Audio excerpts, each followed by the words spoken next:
Resolution, megapixels, ISO, the format. It all sounds a little bit confusing when trying to explain the recording medium. But don't worry, I'm going to simplify it for you now. So, what is the recording medium? Well, in the old days, it used to be rolls of film. And rolls of film came in different sizes, 36 exposures, 12 exposures, or 24 exposures, or even larger format, medium format film like this one here. Now, the days of film have kind of passed us now, and instead of recording the image onto film, we record the light onto a digital sensor inside the camera, and you can see that digital sensor there. Now, that digital sensor captures the light in much the same way as film did, but obviously it's electronic. And then what it does is it transfers that electronic information to a memory card that is inside the camera so that you can later retrieve the images to transfer to your computer. So that's how the recording medium has changed from film of yesteryear to today's modern CMOS digital sensors.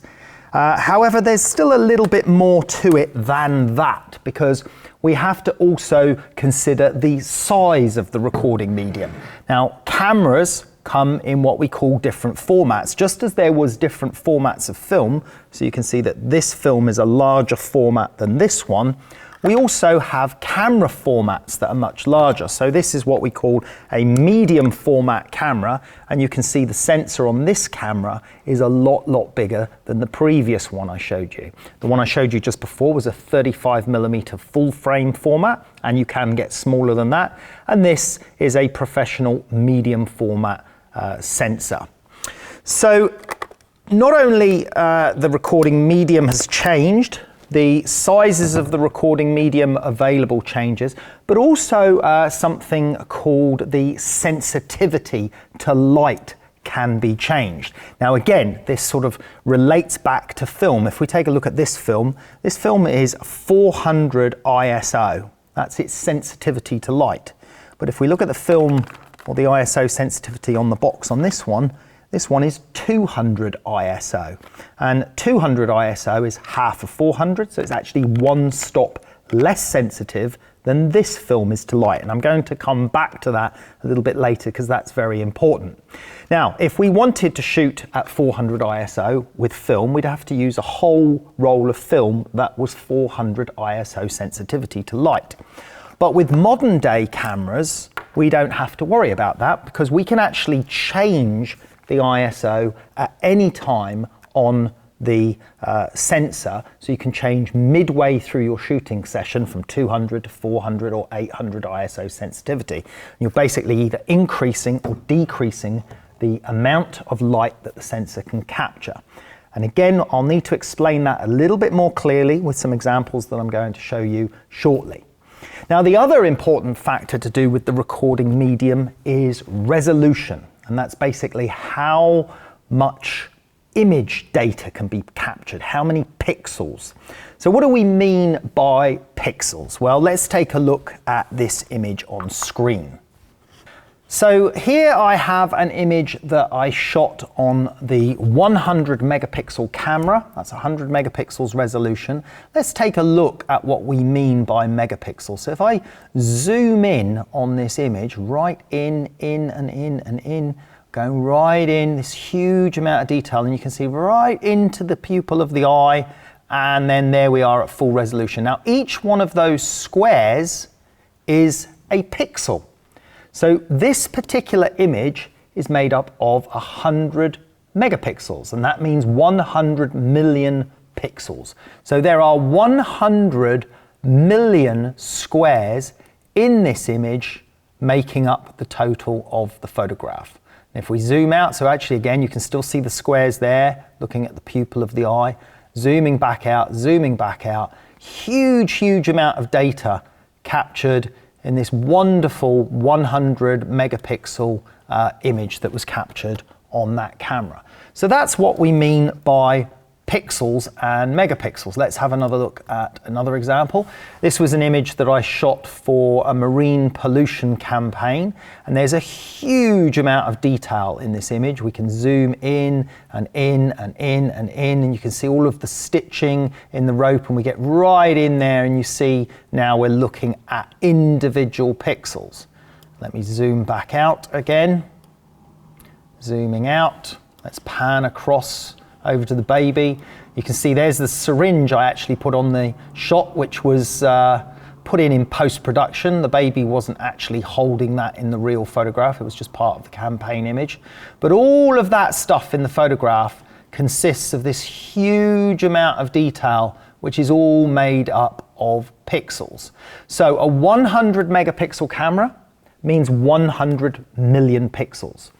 A 22 megapixel camera means 22 million pixels, and a 12 megapixel camera simply means 12 million pixels. So how can we explain that to you better? Let's think about how we can compare those cameras. So I'm going to do a little test shoot now where we're going to photograph someone's eye, high detail close up, and I'm going to shoot it on each of these cameras, and we'll take a look at the results.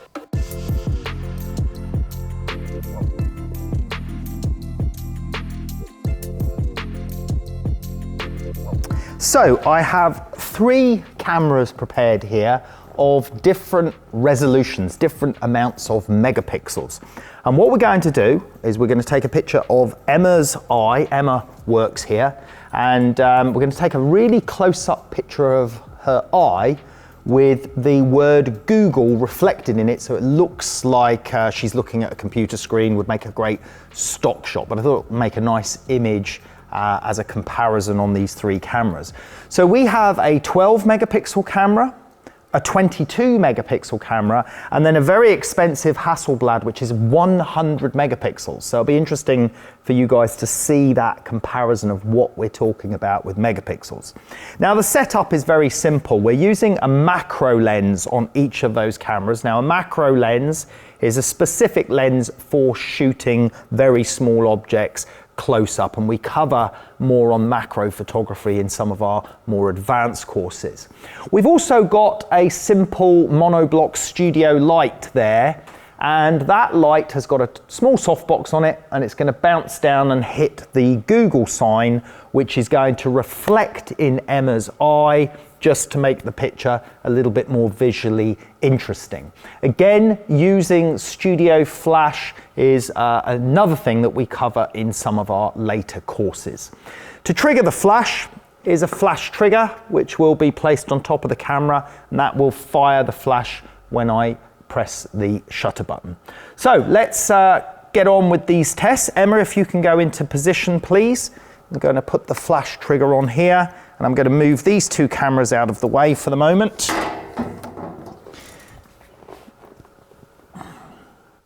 Now we're taking the picture at f16 to get a nice depth of field on the shot. And okay, so 12 megapixel camera.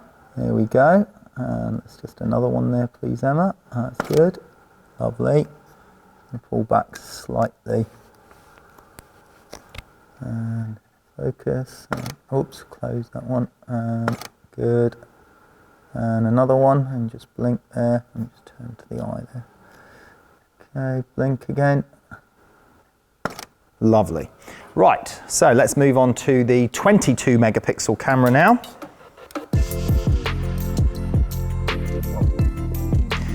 Right, now for the 22 megapixel camera.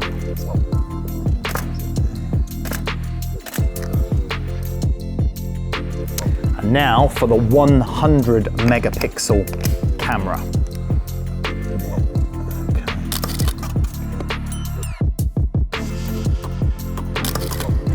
Okay, thank you, Emma. So that's all 3 camera comparisons done: 12 megapixel, 22 megapixel, and 100 megapixel. Let's check out the results. So I shot Emma's eye with the 3 different cameras, and I've got the 3 different results, the 12 megapixel, 22, and the 100 megapixel on screen. But first of all, how did I actually get the images into my computer? Well, this is an important point. Remember, I explained to you how the image is recorded onto that CMOS sensor and then it's transferred to a memory card. Well, that memory card is stored inside the camera. Sometimes they're underneath the camera, sometimes they're on the side, it doesn't really matter. But here is the memory card. You take the memory card out, and then you can use a simple card reader, such as this, which plugs into your computer, and then you can pop your card into the card reader, and then you can transfer your images to your computer. There are also cables that come with your camera that allow you to directly plug your camera into the computer if you wish and transfer the images that way as well. Now, how do you go about viewing the images or manipulating them once they're in your computer? Well, there it does get a little bit more complex. We have software options like Lightroom or Photoshop, or you even have the software that comes with your camera that has some basic camera raw editing file software to allow you to import your images, rate them, change the exposure a little bit, shift the colors and change contrast and things like that. Now, obviously that's all far too involved and complex to explain in this chapter on the medium, but we do have many courses in some of our other training covering using software and manipulating images. So let's take a look at these three images from our comparison. On the left is a 12 megapixel image, in the center 22, and on the right a 100 megapixel. You may have noticed in these shots that we were using f/16, which is quite a small aperture. However, the depth of field was not as great as you may have expected. This is due to magnification. Whenever we highly magnify an image with either a telephoto or a macro lens, depth of field is naturally reduced. Now, at first glance, they all look very similar. They all look high quality, and you can see the word Google reflecting in the eye.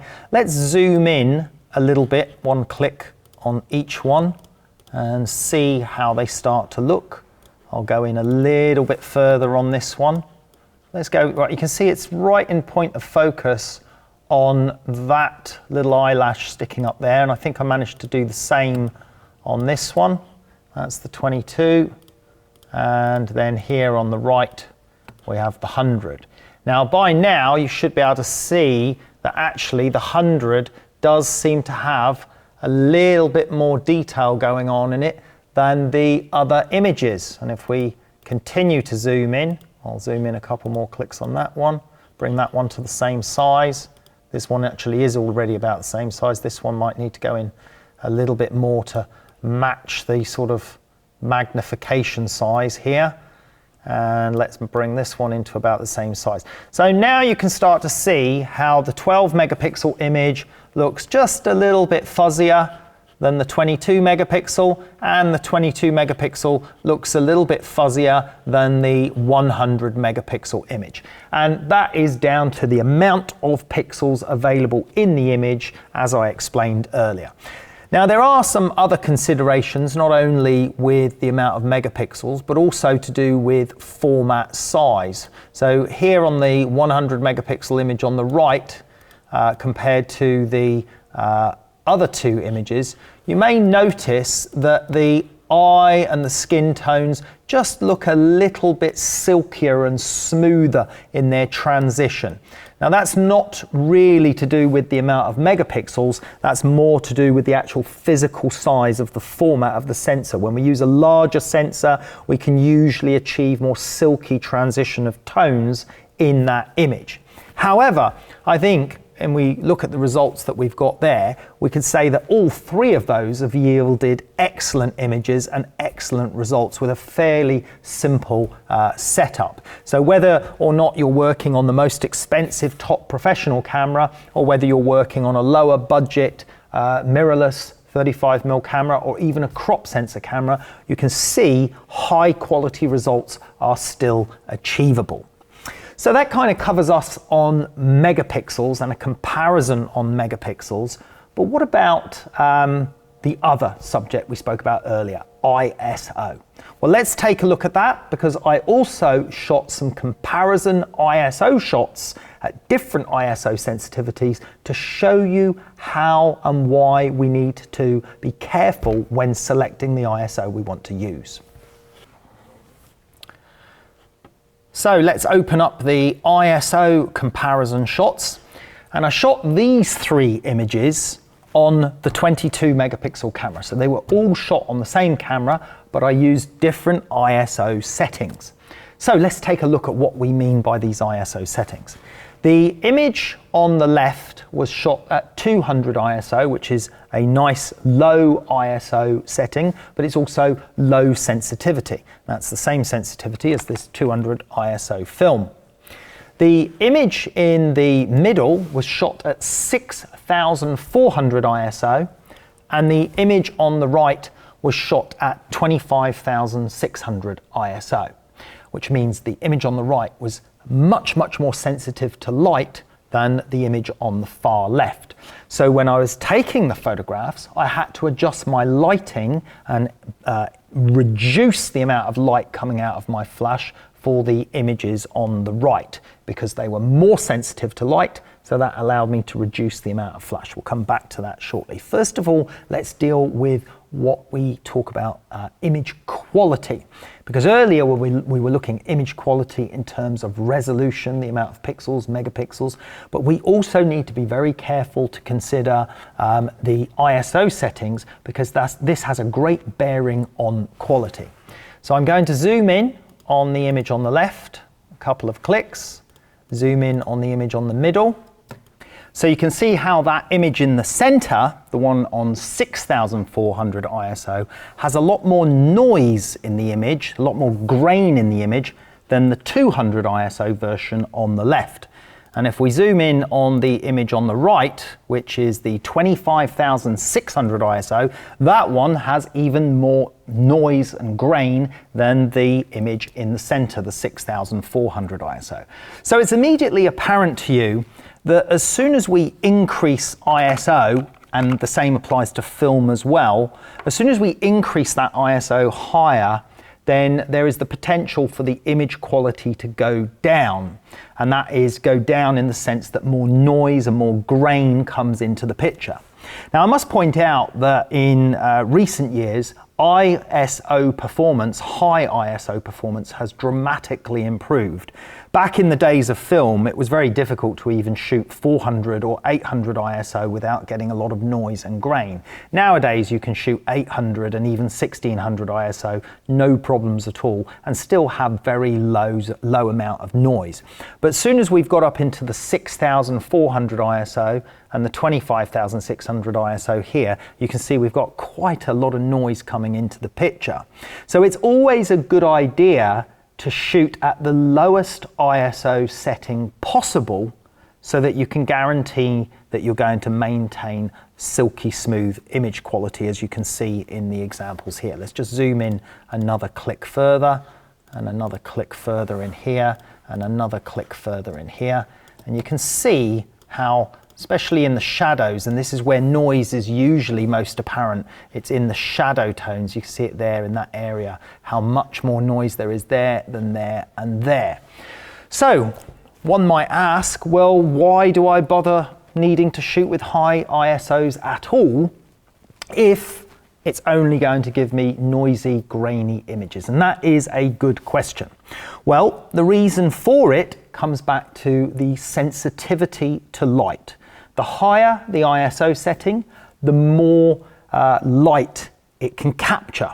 And that's very useful to us in low light circumstances where we don't have lighting, or we don't have flash, or we don't have enough artificial light.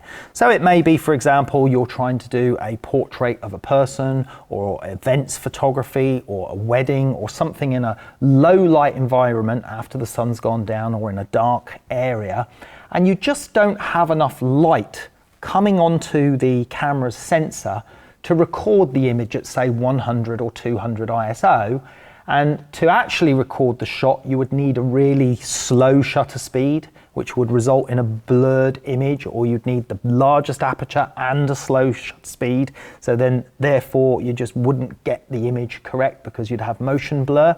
So in those instances, there is the time where we can say, you know what, I'm going to boost the ISO to allow me to capture this shot. So for example, we could go from 100 ISO and ramp the ISO all the way up to 800 or 1600 ISO, and we gain a significant amount of light sensitivity.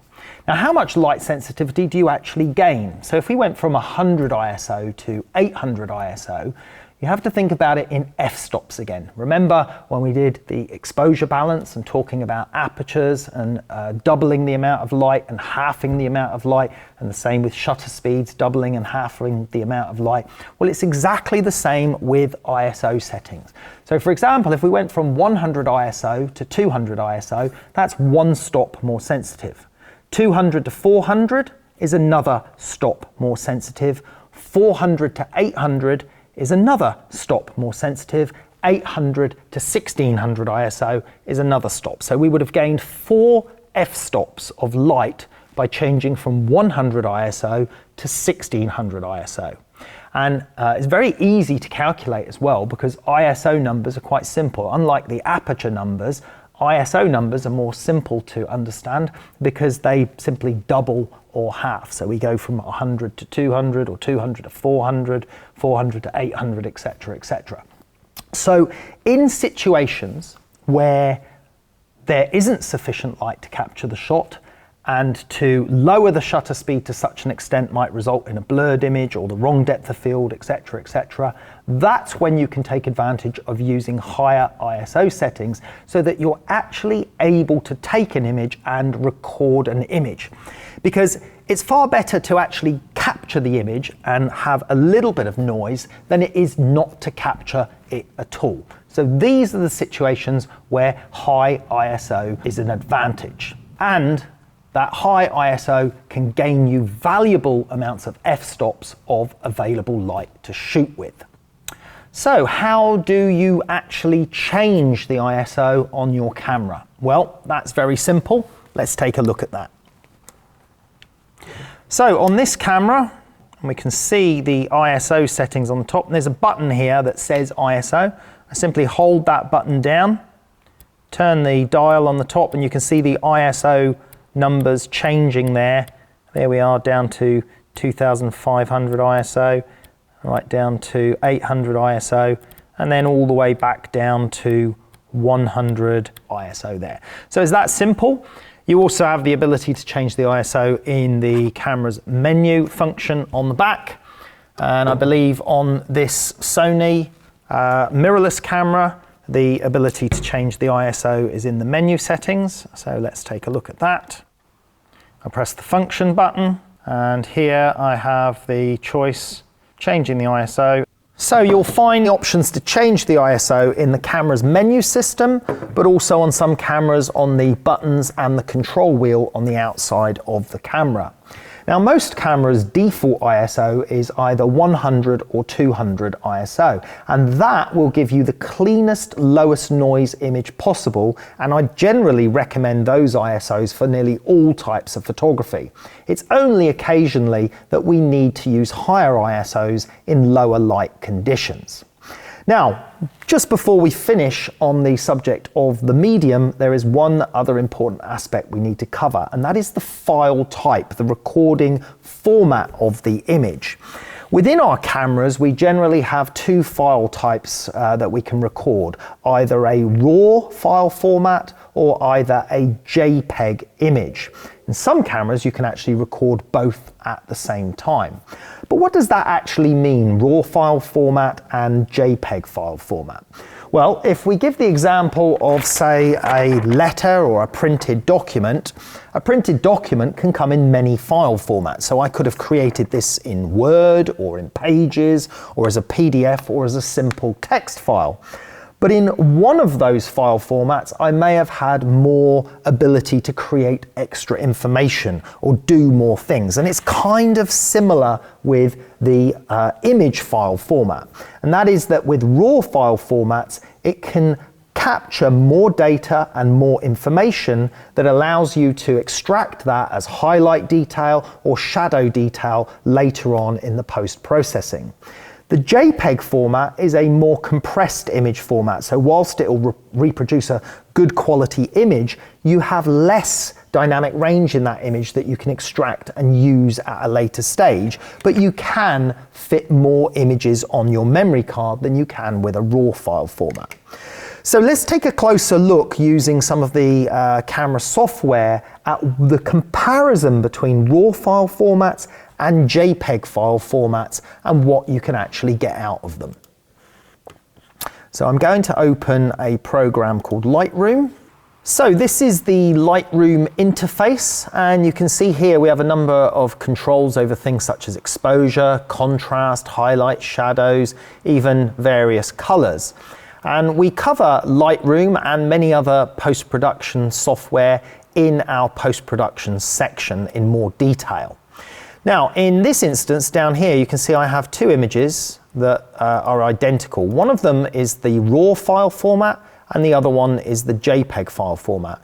And this image here, and this portrait, is the raw file format, and here is the JPEG file format. Now, they look, by and large, identical in most respects. But as we dig deeper into the files, we'll see what we can actually do with them. So I'm going to zoom right into this area here to have a look at the highlight detail in the clouds here, and then the shadow detail in the rocks.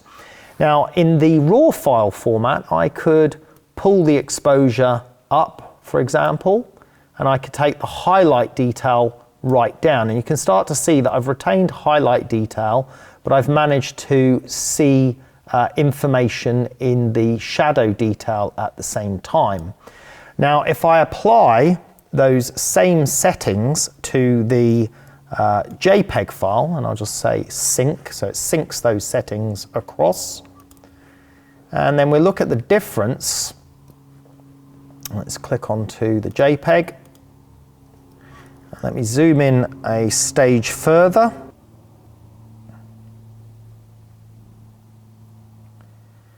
And then we compare to the raw file.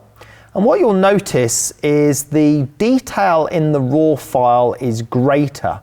If we look at the detail in the JPEG file, you'll see that it starts to get a little bit pixelated in places. It starts to fall apart. The quality of the image, if you look down here at the ocean, there's a lot more pixel clumping being created by the JPEG format. And if we compare to the raw format, you'll see that's not happening. We just see more of the standard continuous grain. Now, if I change the settings, let me just go back to a normal exposure level, the standard exposure. We've got the highlight detail pulled right down, but this time I'm going to pull the shadow detail right up on that file, and then I'm going to pull the exposure detail up to 1.25. Now let's do the same on the JPEG. We'll put the exposure detail to 1.25. We'll pull the shadow detail right up. This will allow us to see more into the shadows, but as you can see, if you look at the detail in the shadow area here on the JPEG file, and then we compare to the raw file, you'll see the raw file holds a lot more detail and a lot more information. And if we move across to another area of shadow detail over on the far right here by these rocks, that's the raw file. Let's do the same for the JPEG. And let's compare the two. So this is the raw file. Look at the data, the detail in the rocks, in the dark shadows in the rocks, and then compare on the JPEG. And you'll see that we have a lot more pixel clumping, deterioration on the edges of the image. So we suffer a degradation in the quality of the image due to the JPEG being pushed too far. And that is essentially the key differences between a raw file format and a JPEG file format. In one of the file formats, you have a greater level of fidelity, if you like, and detail in there, but you also have the ability with that raw file format to extract more information from the file, hidden shadow detail or hidden highlight detail, and pull it back using some of these post-production softwares. But in the JPEG file format, you don't have quite that same level of versatility. What the JPEG file format does offer you, though, is that ability to record many, many more images to a memory card.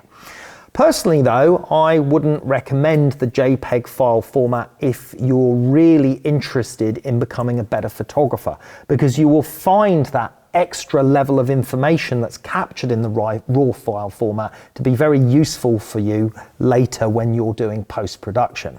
Let's take a look at one other example, the portrait image. So on the portrait image, let's take a look at the detail that we can extract. I'm going to zoom right in on the eye. I'm going to pull the exposure information just up to 2.45 on the raw file. And then I'm going to do the same on the JPEG.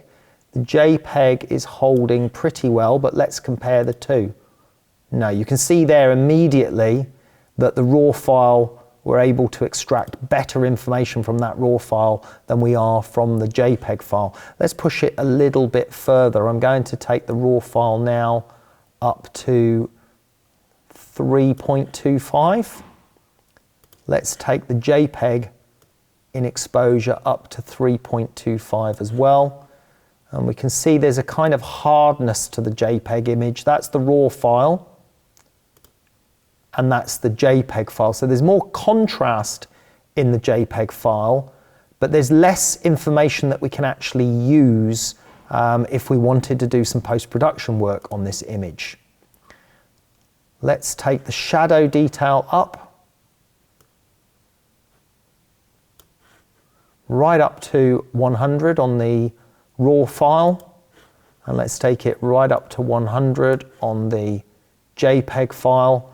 And here we can clearly see on the JPEG file that characteristic sort of clumping that we're getting in certain portions of the image. So if you look at that area of the image here and then compare it to the raw file, we can see the raw file's a lot cleaner and there's a lot more information of what was actually there. What was recorded was a lot more accurate on the raw file than what you can see there on the JPEG file.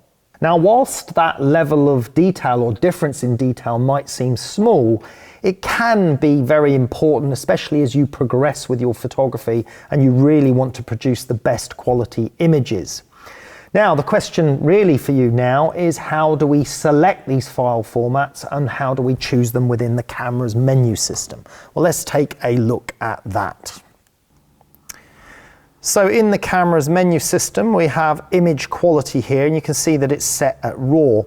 And if I click on that, we can see some further options. Here I've got RAW, and here I've got JPEG. Now in the settings I'm on at the moment, I've got the full size RAW file, but I could actually reduce the RAW file size by using medium RAW or small RAW. However, the full RAW size file is my best option. You can see JPEG is not selected, but I could select JPEG large, JPEG slightly lower quality large, JPEG medium, small, etc., etc. Now we also have the option here, as you can see, with plus. So I can have the RAW file and the JPEG if I wanted. But the way I use my camera is with just the highest quality RAW file selected. So that's how we choose our file type, either RAW or JPEG, or even both within the camera. And it's really up to you to decide which one you'd prefer to use. But from my experience as a photographer, I would recommend always going with the highest quality one, and for me, that would be the RAW file format.